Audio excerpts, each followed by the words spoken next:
I love old barns. They were the pride and joy of a farm family when they were built, and now many are either falling down or are entirely gone. In 2023, I traveled near Bellingham, Minnesota, in that hard-to-pronounce county in the western part of the state, Parle. Bellingham is a very small town close to Ortonville, Minnesota, and Milbank, South Dakota. The state line runs right through the center of this map. Ortonville is on the south end of Big Stone Lake, which is also the starting point of the Minnesota River, which runs to the east-southeast. The elevation over eastern South Dakota is about 2,000 feet. At Bellingham, it is 1,043 feet, and near the Minnesota River, it is about 943 feet. Overall, the land is fairly flat around Bellingham. I drove some of the back roads west of Bellingham, close to the South Dakota border. Some of this land was pretty rocky and wet, so it was turned into wildlife management areas. These wildlife areas show what the prairies here used to look like. Basically a lot of grass, but also a lot of prairie flowers.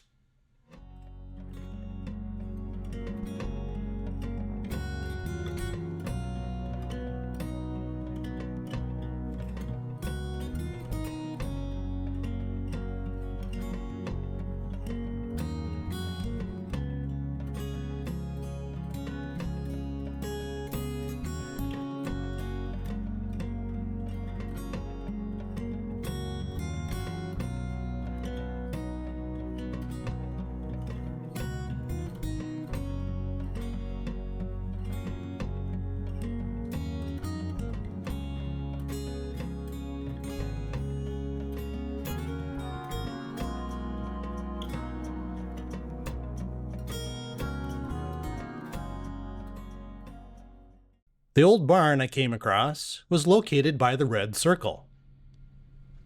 This is a Google view of the area, which shows pretty good detail. The barn and farmstead are shown inside the red circle. This is a close-up of the farmstead, which was surrounded by trees.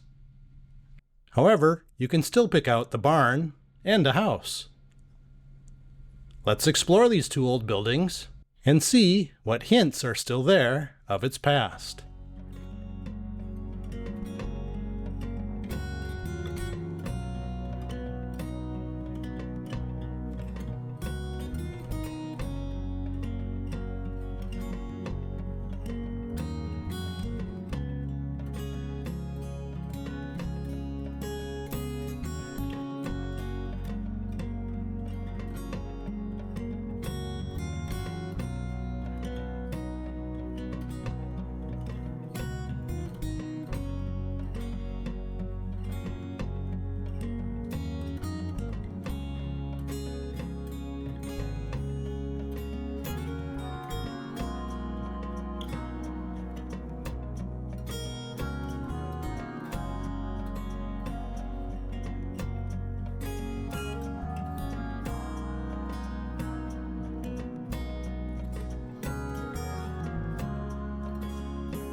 Can we learn any more about this old property? This aerial photo from 1938 shows a fairly extensive farmstead. There used to be quite a few more buildings back then. Moving forward to 1955, you can clearly see two driveways into the property. Could there have been sibling owners? By 1961, the most obvious change is that the north-south road was straightened. The loop in the stream was filled in to make the road, and the stream was reconnected by digging an east to west trench. This photo is from 1991, and it really doesn't add too much to our story. By 2010, one of the driveways into the farm had been removed. This highly detailed aerial photo was taken in 2012. The grass was still cut around the buildings, and the house and barn are clearly evident. In between these buildings, you can see a large garden. By 2025, the decay is very clear. It is actually very hard to tell anymore that this was a once thriving farm. I am glad I came across this pretty spot and was able to see it before it is gone. That concludes the video. Make sure to check out my other YouTube videos and my primary website at mnbricks.com.